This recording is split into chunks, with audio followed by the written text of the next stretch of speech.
Gloria a Dios.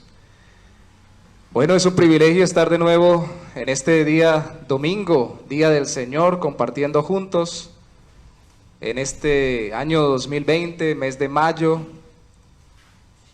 Para algunos habrá pasado el tiempo muy rápido, para otros estará pasando muy lento.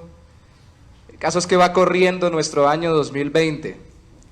Y es cierto que es un año atípico, un año diferente, pero no por eso deja de ser un año en que Dios nos haya bendecido, nos esté bendiciendo y nos continúe bendiciendo. De hecho, en medio de las dificultades o en medio de las buenas cosas según el mundo que podamos disfrutar, tanto en una como en otra circunstancia, Dios siempre es bueno y siempre nos bendice. Todo tiempo es bueno el Señor. Vamos a ir hoy a Eclesiastés capítulo 5 y capítulo 6. Y vamos a dar continuidad a las enseñanzas de este libro, Eclesiastés. Trataremos de abarcar hoy el 5 y el 6, capítulos 5 y 6. Para quienes nos sintonizan por primera vez, déjenme ponerlo un poquito en contexto. Tenemos, o quienes ven por primera vez el culto y no ha visto las predicaciones anteriores, tenemos ya, este sería el quinto domingo, 5 domingos con el de hoy en el libro de Eclesiastés, escrito según se entiende por Salomón, en su estado final de vida, cuando ya había abandonado las prácticas de la fidelidad a Dios, se había vuelto idólatra, y por medio de tantas cosas que había disfrutado, había terminado desviándose de Dios, pero aquí vemos que aún tiene un remanente de fe, y aún en su estado deprimente y depresivo, Dios lo usa a través de su Espíritu Santo para inspirarlo y dejarnos a nosotros este libro que muestra el estado de la vida sin Dios. Los títulos no han sido los más hermosos que he podido encontrar. Un principio homilético es: trate de colocar los títulos de la forma más buena o positiva para que genere una buena expectativa. Y el primero fue pensando en la vida sin Dios, o más bien el mucho pensar en la vida sin Dios. El segundo fue la insatisfacción de los placeres sin Dios. El tercero, el capítulo 3, fue el más, que fue la semana antepasada, el menos discordante para nuestro sentido de que todo esté bien, que es todo tiene su tiempo. Y el de la semana pasada fue las injusticias en las relaciones humanas. Hoy el título es No te des prisa, sacado del mismo texto, lógicamente, o no te apresures. De hecho, permítame introducirlo poniéndole una ilustración. ¿Qué pensaría usted si se elaborara, en vez de una operación para alguien que quiera reducir peso, o que quiera dejar de comer lo que come, que no le alimenta bien, tal vez por exceso de peso, o tal vez porque tiene el azúcar alta, o no puede comer triglicéridos, grasas o harinas porque tiene los triglicéridos altos, o cosas por el estilo de salud, hipertensión, y cada vez se le pone un chip a la persona en el hipotálamo, por decir algo, que es donde se encuentra el centro del hambre, de tal forma que cada vez que la persona tome un cuchillo para cortar una rebanada de pan, si es por harinas, o para cortar un trozo de torta, o para comer lo que no debe, automáticamente el cerebro le ordena a ese cuchillo ponerlo en la garganta. Y la persona se asusta y no lo come. El autor, que es el mismo que se cree autor de Proverbios, dice así: pon cuchillo a tu garganta, Proverbios 23:2. Pon cuchillo a tu garganta. Y muchas versiones bíblicas modernas traducen esto: cuando quieras ser glotón, o cuando quieras comer todo lo que te ponen delante, estando delante del banquete de un rey. Pon cuchillo a tu garganta. Es decir, lo que vas a hacer, piénsalo bien. Y en el versículo 3 de Proverbios, capítulo 23, explica por qué estos pueden ser bocados de engaño. Algunas versiones bíblicas traducen que pueden estar destinados a engañarte, puede ser algo para llevarte a un fin incorrecto, y si tú te apresuras porque tienes hambre, pon cuchillo a tu garganta, que era una expresión típica de la época. Pero también otras versiones lo traducen, este es un versículo al parecer de difícil traducción, traducen es, en vez de puede ser para engaño, dice puede hacerte daño. Es decir, que puede generarte un problema estomacal, intestinal o dañar tu salud. De todas formas, física o espiritualmente, medita bien lo que estás haciendo y no te dejes llevar por los impulsos y querer hacer todo conforme se te antoja. La prudencia, uno de los frutos del Espíritu Santo en los creyentes es el dominio propio. A mí me preocupa que una de las cosas que al parecer hoy se enseña, sea por prácticas dentro del culto o sea por vivencias fuera en la vida práctica del creyente en Cristo, una de las cosas que hoy se enseña incorrectamente es que el creyente en Cristo puede hacer todo lo que quiera, como cualquiera, y que no tiene ninguna restricción. Es cierto que está libre por la obra del Señor para hacer todo lo que quiera, pero como quiere lo que Dios quiere, entonces se domina o se contiene para no hacer lo que no es del agrado de Dios. Ni es para su edificación, ni es para su provecho. Apresurarse a comprometerse con Dios, que es uno de los puntos de este día, y a llenarse de dinero, que es otro de los puntos, puede ser reflejo de poco entendimiento de la grandeza del Señor y de su favor. Puede ser, digo yo, porque puede que no sea por eso, pero muy probablemente es que poco se entiende quién es Dios, qué tan grande y cuál es su favor.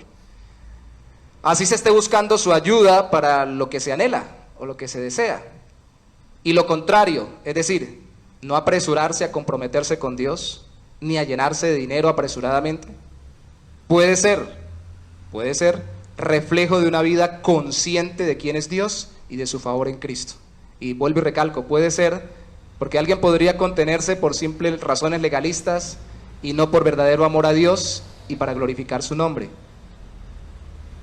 No apresurarnos. ¿Ante qué y ante quién no debemos apresurarnos? Por favor, vaya conmigo a Eclesiastés capítulo 5, versículo 1 y 2. Cuando fueres a la casa de Dios, que entonces era el templo, guarda tu pie y acércate más para oír que para ofrecer el sacrificio de los necios, porque no saben que hacen mal. No te des prisa con tu boca, ni tu corazón se apresure a proferir palabra delante de Dios, porque Dios está en el cielo y tú sobre la tierra. Por tanto, sean pocas tus palabras. Alguien dijo alguna vez que en oración es mejor un corazón sin palabras que palabras sin corazón. Lo repito porque creo que ilustra bien esta enseñanza. En oración es mejor un corazón sin palabras que palabras sin corazón. No te des prisa con tu boca delante de Dios. Entonces se reunían, eran en el templo y entendían que allí era donde Dios se encontraba con ellos. Pero ahora, por la obra del Espíritu Santo, quienes nos hemos arrepentido de nuestros pecados y confiado en Cristo como Salvador, en la intimidad de nuestro cuarto, en un rincón de nuestra casa, en medio de nuestra labor, podemos apartar el tiempo y encontrarnos con Dios, aunque caminemos con Él, encontrarnos de una forma especial en oración. ¿Por qué no darnos prisa? ¿Por qué no apresurarnos a desahogarnos si Él es Dios? Es cierto, el Señor entiende todo lo que pasamos, pero Él también desea que nosotros entendamos quién es Él y lo que Él quiere hacer en nuestras vidas.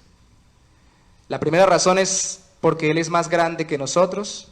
La segunda razón es porque Él es digno de que le cumplamos lo que le decimos. Y la tercera razón es porque Él es más alto que los opresores.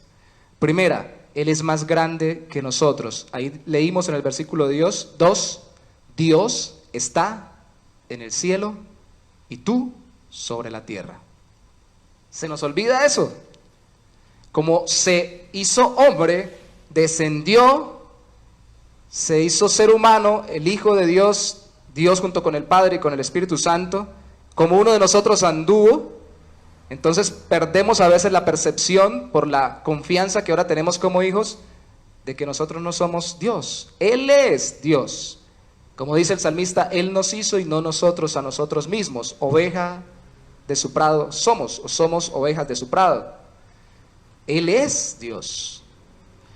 Y a veces nos queremos acercar a Él Esta es una tensión que existe siempre en los cultos, en la vida de oración personal, en la vida práctica de adoración a Dios en todo lugar, trabajando, estudiando, jugando en todo tiempo, pensamientos, sentimientos, acciones. La tensión que existe entre la libertad de acercarnos a nuestro Padre, porque es nuestro Padre, por la fe en Cristo hemos sido adoptados, y al mismo tiempo la reverencia de acercarnos ante Dios. El mismo Dios que le dijo a Moisés: quita el calzado de tus pies porque el lugar donde estás pisando es santo. Y no era santo porque el pedacito de terreno hubiera sido hecho con un contexto o una contextura, o un material distinto al resto de los terrenos alrededor. Era santo porque en ese momento Dios estaba teniendo una comunión, una relación especial, una comunicación especial con Moisés. Estoy manifestándome de una forma especial a ti, así que estoy santificando este tiempo y este lugar, así que muéstrame reverencia y entiende que estás entrando en mi presencia. Y a veces nosotros no entendemos y entramos en la presencia de Dios con un borbotón de palabras. De hecho, el versículo 3, si lo lee conmigo, dice, el versículo 2, que ya lo leímos, lo relee conmigo, dice: sean pocas tus palabras, al final. Y aumentamos las palabras. Una de las cosas que le dijo Dios a Job cuando le contestó al final en el capítulo 38 fue: ¿quién es este que oscurece o nubla el consejo con palabras sin sentido? Estás hablando, Job, y te han llegado a hablar, sí, con un corazón lejos de mí, para más condenarte que para acercarte a mí, pero estás hablando sin sentido al final, Job. Yo no te estoy castigando, es lo que está queriendo decir Dios, es cierto, pero también estás hablando demasiado. De hecho, una de las cosas que dice Job al final, precisamente eso, es que habló de lo que no sabía, de lo que no entendía, cosas demasiado grandes. La voluntad de Dios y la obra de Dios sobre nosotros es tan grande y tan maravillosa que todos los aspectos de lo que Dios está haciendo en Dios no los alcanzamos a entender. Y es una de las cosas que debemos reconocer cuando nos acercamos en oración. Pablo dijo en Romanos capítulo 9, versículo 20, ¿quién eres tú para que alterques con Dios? Y el ejemplo que pone es que la vasija contra el alfarero, el barro contra el que lo moldea. Es cierto que nosotros no somos barro físico, es cierto que tenemos pensamientos, emociones, es cierto que Dios quiere que la derramemos delante de Él. Pero tenemos que estar conscientes de quién es Él para poder realmente encontrar en Él reposo y contestación. No sirve acumularle palabras. De hecho,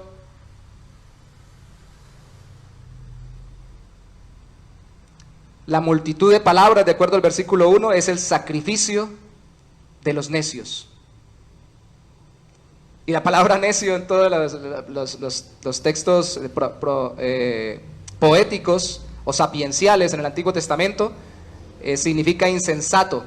No solamente es alguien que no entienda o no vea o no reconozca, es alguien que no quiere entender, ni ver, ni reconocer la voluntad de Dios sobre su vida. Es alguien que puede tener mucha información. Hoy en día, de acuerdo al concepto bíblico de la necedad, de la insensatez, hoy en día podríamos decir una persona puede tener magíster, PhD, tener gran cantidad de títulos, capacidades tanto físicas como intelectuales, desarrolladas también emocionales, artísticas, de todo, y ser un necio. Porque no quiere aceptar lo que Dios le está enseñando en su vida y a través de lo que está haciendo en su vida. No sirve acumular palabras. Él es más grande que nosotros. ¿Qué le podemos decir a Dios si está arriba y Él entiende todo? De hecho, el concepto de que Él esté, ya lo vamos a ver dentro de un momento, más alto, o Él está en el cielo, significa que Él ve todo. Y es una ilustración muy hermosa siempre, y recordémoslo, tengámoslo en nuestra mente. Cuando uno está arriba, ve mejor el panorama que cuando está abajo.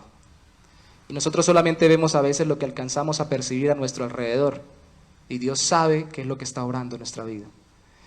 Entonces, acerquémonos con reverencia. No quiere decir que no hablemos, quiere decir que entendamos con quién estamos hablando. Es el que realmente nos conoce y conoce nuestra situación. Entonces no nos apresuremos a hablar por hablar. Hermanos, quitémonos de la mente que en la oración debemos llenarnos de palabras rimbombantes, sacrosantas, entresacadas de la Biblia. Podemos citar textos bíblicos en oración, claro, ojalá los tengamos en la mente. Pero no tenemos que necesariamente citar capítulo y versículo para orar. Ojalá tengamos la capacidad de memorizarlo y podamos hacerlo, pero si no, Dios lo que quiere es nuestro corazón, la disposición, antes que nosotros querramos impresionarlo. ¿Qué es lo que sigue? Él es digno de que se le cumpla. Versículo 4 al 7 dice, bueno, no le di el 3. El 3 dice, porque de la mucha ocupación viene el sueño, y de la multitud de las palabras la voz del necio. Eso ratifica lo que acaba de decir, multitud de palabras. Queremos llenar con lo que mucho decimos. Cuando a Dios, versículo 4, haces promesa, no tardes en cumplirla, porque Él no se complace en los insensatos. Cumple lo que prometes. Mejor es que no prometas, mejor es que no prometas, y no que prometas y no cumplas. No dejes que tu boca te haga pecar, ni digas delante del ángel, que sería el mensajero de Dios, algunos creen que sería el mismo sacerdote que está allí en el templo, que fue ignorancia, porque ¿Por qué harás que Dios se enoje a causa de tu voz y que te destruya o que destruya la obra de tus manos? Donde abundan los sueños, también abundan las vanidades y las muchas palabras, mas tú teme a Dios. Él es digno de que le cumplamos. El gran problema de acumular palabras, se iba desglosando el autor del asunto, es que queremos impresionar. A Dios tenemos que ponernos de corazón y exponer lo que sentimos, pero no podemos manipularlo. Tenemos que buscarlo para honrarlo, no para manipularlo, no para torcerle el brazo.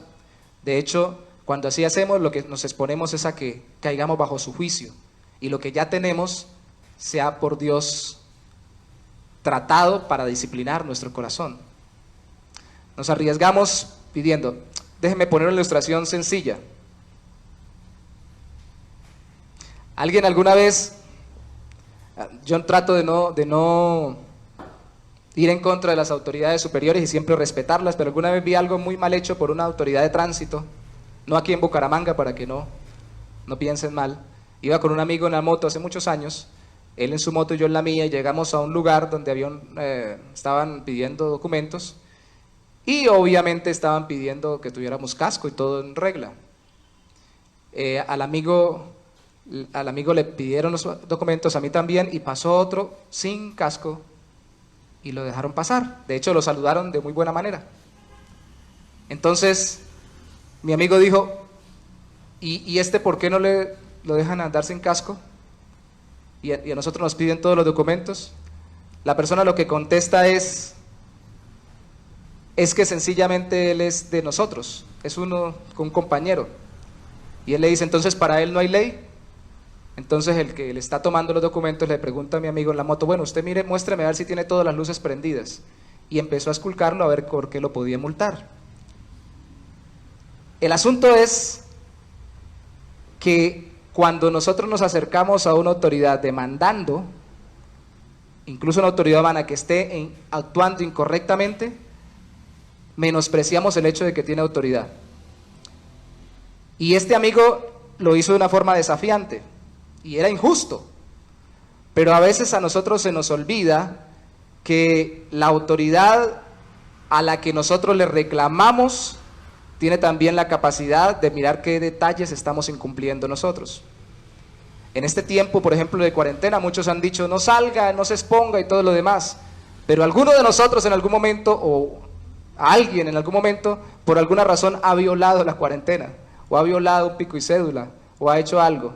Pero cuando quiere decir, pero mire, los demás sí violan y hacen y todo lo demás, se expone a que quede al descubierto que usted también lo ha hecho. ¿A qué me refiero? A veces nos apresuramos rápidamente a hablar, y más delante de una autoridad, y más delante de la autoridad más grande que es Dios, a denunciar, a decir, y no recordamos que nosotros, como decimos en Colombia, tenemos rabo de paja. Y acercarnos a Dios a veces es para decir y para manipular, y pensamos que con muchas palabras le podemos prometer. Y Dios dice, pero si tú me prometes, si te comprometes conmigo, estás arriesgando lo que ya tienes. ¿Por qué no mejor te pones a cumplir el deseo de tu corazón para conmigo, en vez de estar hablando tanto de lo que quieres hacer? Te arriesgas a lo que ya tienes, caiga bajo disciplina mía por incumplirme. Ay, hermanos, es que es la irreverencia. Yo lo he dicho muchas veces. ¿Por qué nosotros no vemos en la iglesia moderna y para quienes no se congregan en algunas iglesias, entiendan que esto no es solamente del Antiguo Testamento, esto también es del Nuevo. En Hechos capítulo 5, lo he dicho muchas veces, Ananías y Zafira caen delante de los apóstoles porque en su corazón se comprometieron con Dios a traer una ofrenda. Punto. Vendieron un terreno y dijeron, Señor, te vamos a dar todo. Lo sabía Dios y ellos. Y caen muertos. ¿Por qué no siguen cayendo muertas las personas que se comprometen delante de Dios y no cumplen? Alguien diría, es que eso es injusto. No, es que eso es misericordioso. Cuando Dios no aplica justicia simplemente por misericordia, no está siendo injusto. Lo que está haciendo es justo cuando aplica su justicia. ¿Por qué no siguen cayendo personas que se comprometieron con Dios a dejar una determinada conducta pecaminosa, a amar más a sus parejas, a servir mejor a sus familias, a colaborar más en sus iglesias? ¿Por qué no caen muertos? ¿Usted se imagina eso? Cayendo muertos por todos lados, que se han comprometido con Dios y han dicho, Señor, ahora sí, al final de año, de todos los años y al principio de los siguientes son las promesas. Este año sí hago dieta, que fue con lo que empecé al principio. Este año renuncio a estas compañías incorrectas, cambio mi forma de hablar, mi vocabulario. Son palabras lanzadas a la ligera. Dios quiere que el corazón se comprometa antes que las palabras fluyan. Hazlo.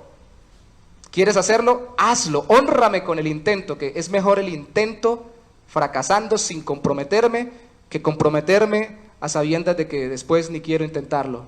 Dios quiere que lo honremos, que entendamos quién es Él. Las palabras terminan dañando la relación. Una ilustración adicional, fue profesor mío y terminó siendo compañero de un amigo en ventas en un país vecino y estaban cerrando un negocio. El amigo con el que trabajé en ventas todavía lo hace. No tiene títulos profesionales, pero es un experto, tanto que cuando lo ven le dicen doctor, de la forma como habla y cómo se desenvuelve, en muchas partes. Y estaban vendiendo una buena maquinaria determinada para una empresa, y al final, cuando ya estaba todo cuadrado, cuando ya estaba todo solucionado, el amigo que fue profesor mío en mi colegio, inteligente, con mayores capacidades académicas que el otro, siguió hablando.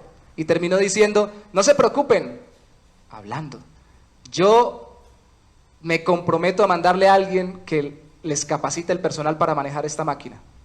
Entonces, después que ya el negocio estaba prácticamente cerrado, el dueño dijo, no, si es así, no la compro, porque si es muy difícil de manejar, yo no quiero estar pagando cursos a cada rato para que me maneje mi máquina. Realmente era muy sencilla de manejar, no necesitaba ningún curso, simplemente sobrevendió. El exceso de palabras termina haciéndonos daños y así al parecer nos acercamos muchas veces a Dios. Amigos que están empezando a caminar con Dios no tienen que orar perfectamente. Amigos que están empezando a conocer el Evangelio no tienen que saberse todas las canciones.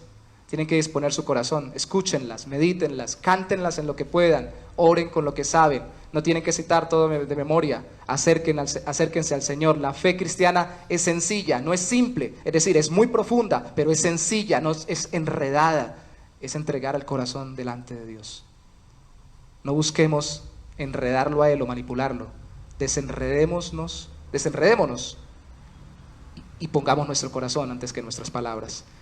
Versículo 8 y 9, en este primer punto me detuve porque es muy importante. Y vamos a terminarlo en esta tercera parte del primer punto, 8 y 9. Si opresión de pobres y perversión de derecho y de justicia vieres en la provincia, no te maravilles de ello, porque sobre el alto vigila otro más alto y uno más alto está sobre ellos. Además, el provecho de la tierra es para todos, el rey mismo está sujeto a los campos. Siempre hay alguien superior y a veces uno se incomoda por la opresión que ejercen autoridades, como comenté hace rato el ejemplo, pero hermanos, siempre hay alguien más grande. Y si al final no hay ningún superior que tome cuentas sobre aquel que está incumpliendo su responsabilidad, está el que está más alto que todos los altos, que es Dios. Y es tan alto que el rey, que era la autoridad suprema en esa época, estaba sujeto a los campos también. Eso es lo que quiere decir el versículo 9, aunque suene un poco enredado. El rey mismo está sujeto a los campos. La tierra es para todos. O sea que, aunque sea un rey, necesita que la tierra produzca, si no se muere de hambre. Por mucho título grande y por mucho cargo público que tenga en este tiempo, Y en esta época, cualquier persona, y por mucho abolengo que tenga, tiene que comer, tiene que dormir, tiene que descansar, tiene que hacer todo lo que todos hacemos. Es así de sencillo. Dios está más alto que nuestros opresores. No te des prisa entonces con tu boca. Estos son 2 versículos de transición para el siguiente tema, que es el manejo del dinero. Porque nos está hablando de poderosos que tienen la capacidad de oprimir para poder aprovecharse de los bienes de los demás. Y vamos a hablar ahora del dinero, pero quiero redondear la idea. Dios sí quiere que te acerques a Él. Y estoy tuteando, porque como el título es No te des prisa, quiere que te acerques a Él, pero que te acerques de corazón, no de palabras. No de palabras. En nuestro devocional, en Primera de Juan, una de las cosas que dice Primera de Juan, que es que amemos de corazón y no de palabras, ni de boca. Amemos primeramente a Dios de corazón y no de palabras. Eso va a transformar nuestra forma de hablar. No hay excusa. Es que yo hablo mucho, es que yo soy muy impulsivo. Hasta el más impulsivo aprende a hablar. Moisés era demasiado rápido para hablar, creo yo, antes de que tratara con Dios, porque después quedó lento para hablar, porque necesitaba ser lento para la ira, como el Dios al que representaba, y grande en misericordia. Necesita volverse manso y representar al Dios que tiene paciencia con nosotros. No te des prisa, no solo con tu boca ante Dios, recuerda que Él es Dios, y por amor del nombre de Él, yo quisiera que usted entendiera que mi intención es que usted lo tenga a Él como el más grande, el más alto, sino que también no te des prisa con tus afectos ante el dinero. Ante Dios con tu boca no te des prisa porque Él es más grande, pero ante el dinero con tus afectos no te des prisa o no te apresures porque el dinero es más pequeño que nosotros. Se nos olvida que los bienes, las riquezas y el dinero que representa las riquezas, hoy en día con billetes, con tarjetas de crédito, cuentas bancarias, PayPal, moneda digital, bitcoins, todo lo que usted quiera, es menos que nosotros, es creado por nosotros. Y asimismo a veces nos apresuramos a Él. Capítulo 5, versículo 10. Dice, el que ama el dinero no se saciará de dinero, y el que ama el mucho tener no sacará fruto. También esto es vanidad. También esto es vanidad. Amar el dinero. Por eso dice el autor de la carta a Timoteo, Pablo, dice muchos se desviaron de la fe, naufragaron en cuanto a la fe porque amaron el dinero.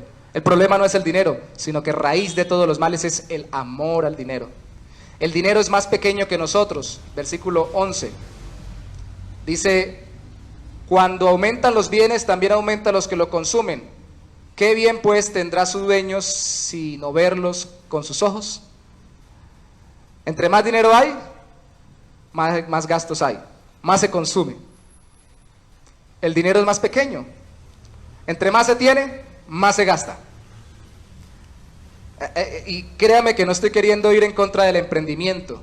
A quienes Dios le ha dado la capacidad de hacer grandes emprendimientos y su modelo de negocio, su modelo de empresa, su modelo de trabajo necesita el manejo de grandes volúmenes de dinero, pues tiene que hacerlo, porque con ello genera también otros empleos y genera la capacidad de que otros vivan también y tengan el sustento para sus vidas.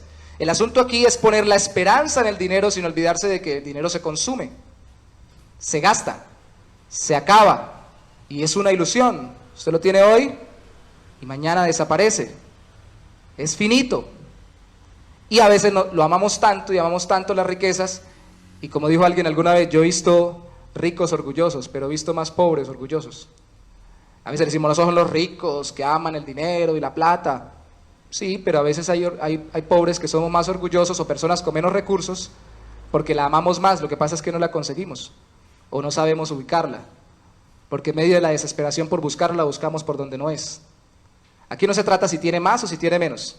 Aquí se trata de que ame lo que se va rápidamente. Cristo dijo que el orín y la polilla corroen o corrompen el dinero. Los ladrones minan y hurtan. Se puede robar, se puede dañar, desaparece.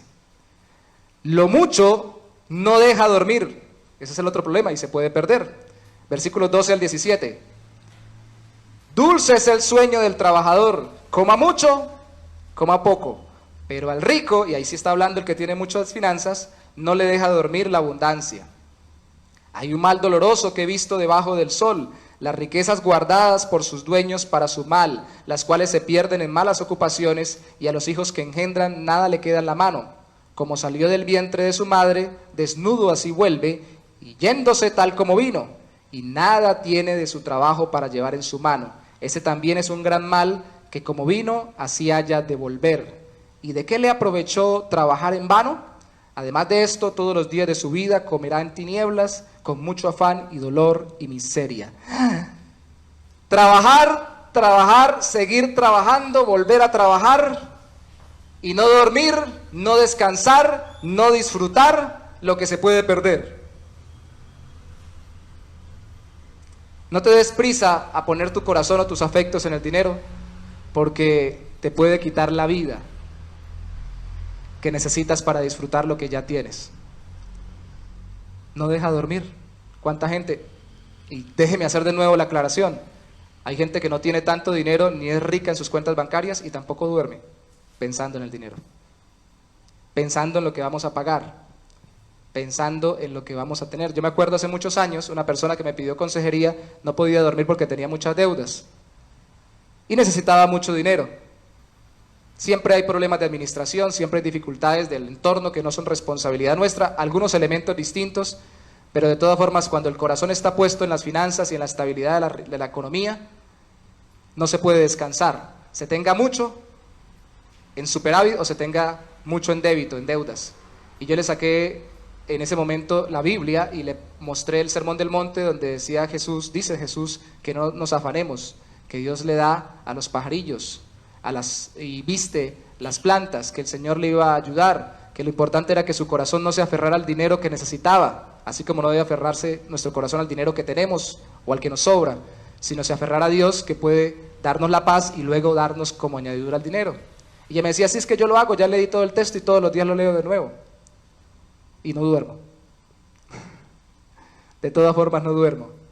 Entonces tuve que decirle algo que creo que me tengo que repetir toda la vida. Si yo no duermo pensando en el dinero que tengo, en el caso de los ricos, o que me hace falta en el caso de los de pocos recursos, realmente no estoy confiando en el que me da todo abundantemente para que lo disfrutemos, que es Dios. Me importa más lo que me da su mano que la relación con su rostro, con su corazón. Realmente no estoy descansando en Dios, así lo diga.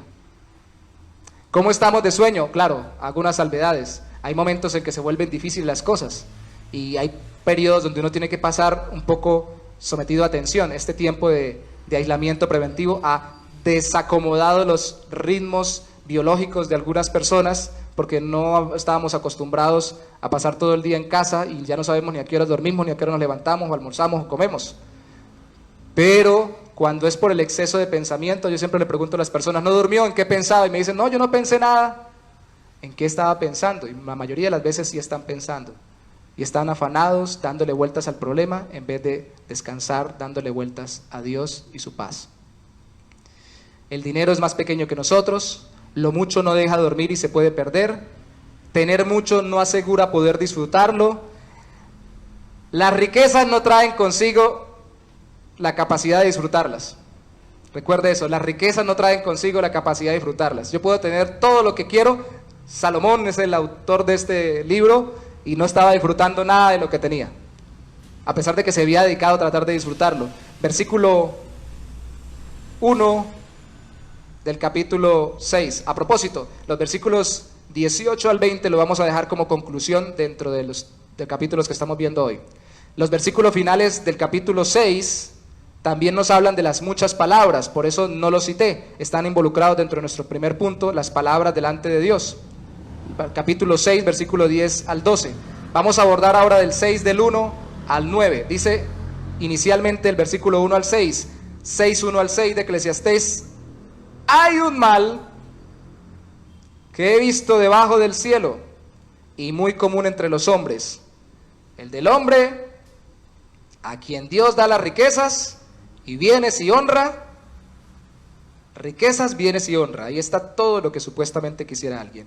Y nada le falta de todo lo que su alma desea, pero Dios no le da la facultad de disfrutar de ello, sino que lo disfrutan los extraños.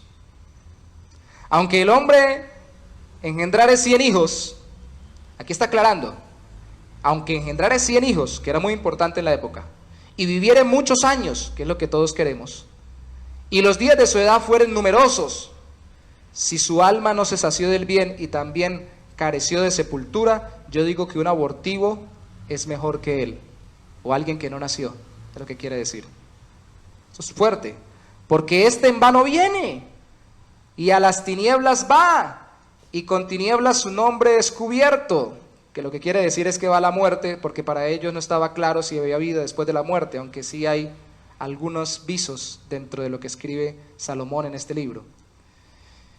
Además, no ha visto el sol ni lo ha conocido, más reposo tiene este que aquel.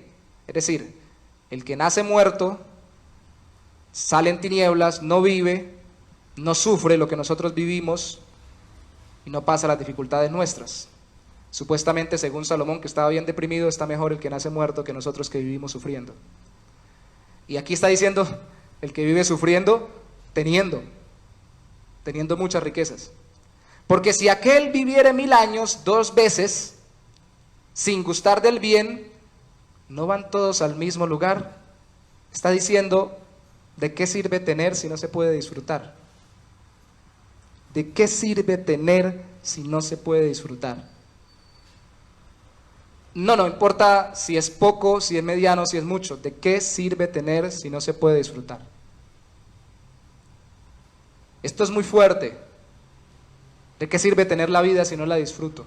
¿De qué sirve tener una casa si no la disfruto? ¿De qué sirve tener una familia si no la disfruto? ¿De qué sirve tener una iglesia si no la disfruto? ¿De qué sirve tener una relación con Dios si no la disfruto? De hecho, no entiendo la relación con Dios si no la disfruto. Y Dios es más glorificado entre más disfruto de Él. Eso es una frase de John Piper y es muy buena. Entre más me deleito en Él, más se glorifica a Él, porque más honra le doy a quien es Él, la fuente de todo gozo. Para explicar esto, Piper dice lo siguiente: si yo me acerco a mi esposa, le toco la habitación el día de, creo que la ilustración es un día de la madre o un día especial, el aniversario, y le traigo unas flores, y ella me dice, ay, gracias, ¿por qué me las das? Y yo le digo, porque me toca, porque soy su esposo. Se tiró todo. Las flores son muy chéveres, muy bonitas, pero ya no sirve de nada. Pero si yo le digo simplemente porque me gusta estar contigo y porque amo que tú compartas la vida conmigo. Esos son tics para los casados y para los que se quieren casar o que se quieren reconciliar. A nosotros nos encanta que se acerquen no por obligación, y nos encanta saber que alguien se deleita en la relación con nosotros y nos honra. Si Dios es el ser más grande que existe y nos deleitamos en la relación con Él y en lo que Él nos da en esta vida, Él es más exaltado. Que así digamos muchas veces, gloria a Dios, gloria a Dios, gloria a Dios, gloria a Dios. A veces gloria a Dios, gloria a Dios, gloria a Dios es solo una muletilla. Y volvemos al primer punto, que estamos en el segundo de las riquezas. Es acumular palabras para decir que me estoy acercando a Dios cuando realmente mi corazón está lejos, porque no estoy deleitándome en lo que Él es y en lo que Él me da. No lo estoy disfrutando. Esto es fuerte, pero tenemos que recordarlo. Tener mucho no asegura que podamos disfrutar mucho. De hecho, acabamos de ver que algunos tienen mucho y duermen menos. El deseo no se sacia, pero pasa. La palabra sueño aquí creo que significa, en algunas versiones lo traducen pesadilla. Vamos a leer el versículo 7 y 9. Capítulo 6, 7 y 9. Todo el trabajo del hombre es para su boca, para saciarse. Y con todo eso su deseo no se sacia, sigue comiendo y sigue necesitando. Porque ¿qué más tiene el sabio que el necio? ¿Qué más tiene el pobre que supo caminar entre los vivos? Más vale vista de ojos que deseo que pasa, y también es esto vanidad y aflicción de espíritu.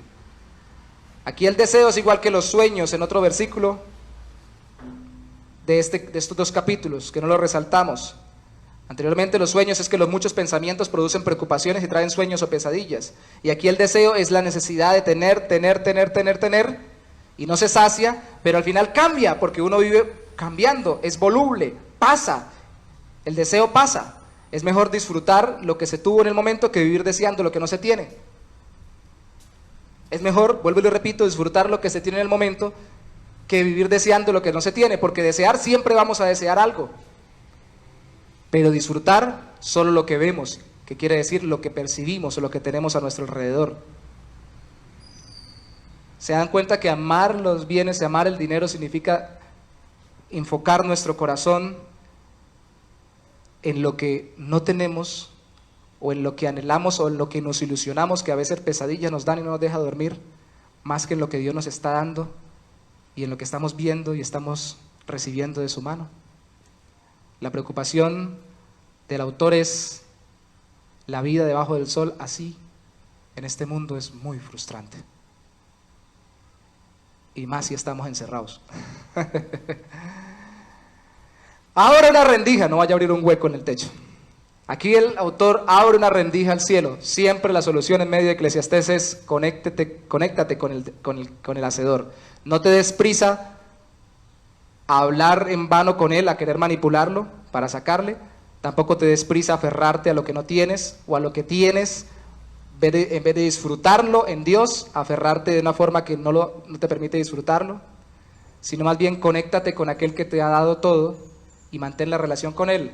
Devuélvase conmigo al capítulo 5, versículo 18, ahí está la solución. Y aquí, 5:18, pues, el bien que yo he visto, que lo bueno es comer y beber y gozar uno del bien de todo su trabajo con que se fatiga debajo del sol todos los días de su vida que Dios le ha dado, porque esta es su parte. La primera solución es gozar lo que se tiene porque viene de parte de Dios. Y ya lo habíamos dicho en otras enseñanzas de Eclesiastés. Aquí el autor está diciendo, como somos relacionales, como somos corazones humanos, pensantes, que sentimos y que necesitamos saber que tiene un propósito, un sentido, lo que recibo de alguien y va con un fin y llena una vía de comunicación o de relación con alguien, entonces todo lo que tengo lo disfruto si lo recibo como de la mano de Dios. ¿Qué tienes hoy? Tal vez algunos de los que nos vean luego tienen lasaña para comer, pero tal vez algunos tienen solamente changua, o como le dicen en algunas partes, chingua.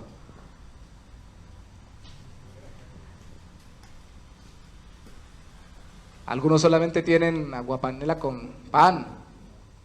Yo anhelo que tengan mucho más. Y oramos a Dios porque Dios les provea mucho más. Y he visto cómo Dios prospera. Cuando oramos, mueve corazones y abre oportunidades. Y confío en el Señor que así sea sobre sus vidas. Pero sea lo que sea que esté comiendo, disfrútelo. No hay nada más terrible que comer amargado. O comer con tristeza. Vivir con amargura. Goce lo que tiene como que Dios se lo dio. Goce que Dios le conceda disfrutar todo y pídale que Dios le conceda disfrutar todo. Versículo 19. Asimismo a todo hombre a quien Dios da riquezas y bienes y le da también la facultad para que coma de ellos y tome su parte y goce de su trabajo. Esto es un don, un regalo de Dios. Pídale a Dios la capacidad de disfrutar lo que ya tiene antes de pedirle más cosas, más posesiones. Alguien dijo alguna vez: si no usamos bien lo que Dios nos ha dado y no lo valoramos, ¿para qué pedimos más? Si no nos gusta lo que nos ha dado Dios, ¿para qué queremos que nos siga dando? Precisamente porque no me gusta y yo quiero es otra cosa. Resulta que Dios sabe exactamente qué es lo que necesita nuestro corazón, no solo para ser rodeado de cosas o de circunstancias que pedimos, sino para ser moldeado y para que realmente podamos disfrutar. El objetivo de Dios con lo que nos permite vivir y lo que nos da, no es que nosotros podamos obtener todo lo que nos imaginemos que podamos tener, es que nuestro corazón sea moldeado a la imagen de Cristo. Y si para eso tenemos que pasar necesidades, Él no duda en hacerlo. Acabo de decir que oro al Señor y que pido para que todos tengamos abundantemente. Es mi deseo. En todos los aspectos. físicos y espirituales. Pero si Dios, para moldear nuestro corazón, tiene que pasarnos por escasez, toda la Biblia lo enseña, lo hace, para poder enseñarnos a disfrutar lo que tenemos, porque si no, de nada sirve que nos dé más. Gozar de la alegría que Dios da sin reflexionar demasiado. A veces es que pensamos mucho. No está mal pensar, pero el problema es cuando uno piensa de la forma incorrecta. Alguna vez me perdí con un primo yendo hacia donde un tío en el pueblo de Lourdes, desde el alto de Lourdes hasta la finca de un tío de mi papá. Y caminamos mucho, pero caminamos en la dirección incorrecta. Terminamos más perdidos. Alguien diría, pero es que caminamos mucho, ya tendríamos que haber llegado varias veces a la casa del tío. Sí, pero en la dirección incorrecta. Igual, pensar mucho no significa que pensemos bien. Eclesiastés capítulo 5 versículo 20 dice, porque no se acordará mucho de los días de su vida, pues Dios le llenará de alegría el corazón. A veces nos ponemos a pensar, ay, lo que yo tuve, y está hablando delante de ustedes alguien que su tendencia de carácter es a ser nostálgico o melancólico. Así que a veces yo le he dicho a mi esposa, me pongo a ver los niños, me pongo a pensar en todo lo que hemos vivido, y apenas tengo 43 abriles y me canso, pensando en tantas cosas que hemos visto y pasado y realizado.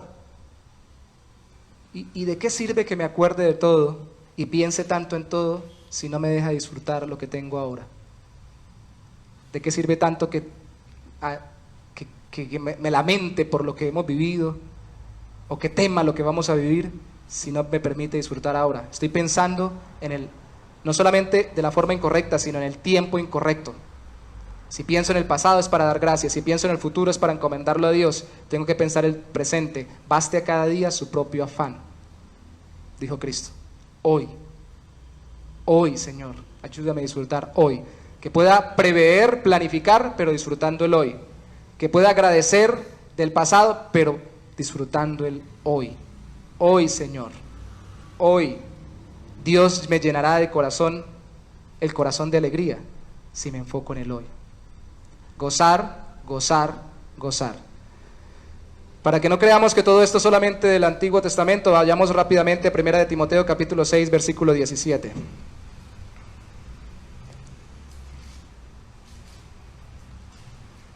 Solo leeré ese versículo. Pablo le está hablando a Timoteo con instrucciones específicas para la iglesia, a diferentes grupos, y dice el versículo 17, a los ricos, que los hay en la iglesia, los hay. Dijo una hermana, ricos en vitaminas y minerales. No, ricos también en dinero. De hecho, los más pobres en otros países de otro nivel económico son ricos comparados con nosotros, pero también hay gente que tiene mucho más bienes dentro de las iglesias que otros. A los ricos de este siglo manda que no sean altivos ni pongan la esperanza en las riquezas, no se apresuren a poner su corazón en el dinero, las cuales son inciertas, desaparecen, se van, sino en el Dios vivo que nos da todas las cosas en abundancia para que las disfrutemos. Pongan la esperanza en Dios, pero alguien esperaría que dijera, para que no disfruten tanto. No, para que las disfrutemos. Porque teniendo la esperanza en Él, podemos disfrutar realmente lo que tenemos. El problema no es ser rico, el problema es no amar a Dios por encima de las riquezas. El problema no es tener, el problema es administrar lo que tenemos como si ese fuera nuestro Dios. Donde esté tu tesoro, allí estará tu corazón. No te des prisa. Déjeme ir concluyendo con esta frase y espero que quede grabada en nuestro corazón. No te des prisa, porque la vida eterna no solo te espera en Cristo, la vida eterna ya comenzó en Cristo. No te des prisa, porque la vida eterna no solo te espera en Cristo, sino que la vida eterna ya comenzó en Cristo. Todos vemos la vida eterna y la mayoría de los textos bíblicos como después de que muramos, y sí, la Biblia lo plantea también de esa forma. Pero en Juan capítulo 5 versículo 24 Jesús dice que los que creen en Él y en el que lo envió tienen, no tendrán, vida eterna, tienen. En el capítulo 6 versículo 47 también dice que tienen vida eterna. Igual en el 6:54 del Evangelio de Juan, tienen vida eterna. Y la primera carta de Juan, que hoy vamos a ir allí, En el capítulo 5, en el versículo 13, dice que Juan escribe para que sepamos los que somos cristianos que tenemos vida eterna, que tenéis vida eterna. No la tendrán cuando mueran, ya empezó la vida eterna. ¿Por qué no la disfrutamos si ya empezó? ¿Por qué vamos a esperar hasta que nos muramos para disfrutarla? No podemos disfrutarla perfectamente ahora, lo reconozco. Pero sí podemos disfrutarla sinceramente si nos relacionamos mejor con Dios y no nos apresuramos a amar lo que tenemos ni a menospreciar la relación con Dios, sino a valorarla. Miren, hermanos, ejemplo práctico, a veces nos paramos pensando en las cosas y no en Dios, que hay que pagar, que hay que hacer, que hay que realizar, que hay que acomodar, y pasamos irreverentemente delante de Dios, porque Él está en nuestro corazón a través de su Espíritu Santo. Había una canción vieja de las generaciones nuevas en la época en que yo empecé a conocer el Evangelio, creo que era un grupo argentino cristiano, que decía que otra vez se me olvidó hablar un rato con Dios. Ay, Dios, se levantó, me levanto de la cama, una retaíla ahí diciendo que no se alcanza ni cepillar y a veces ni me baño por el afán de lo que tengo que hacer y se me olvidó hablar con Dios. Eso es no apresurarnos y a veces entonces decimos, Señor, rápido, necesito que me contestes tal cosa. Eso no es apresurarnos y menospreciar a Dios y apresurarnos a amar las cosas. No te des prisa, la vida eterna no solo te espera, la vida eterna ya comenzó, disfrútala en Cristo, ahora.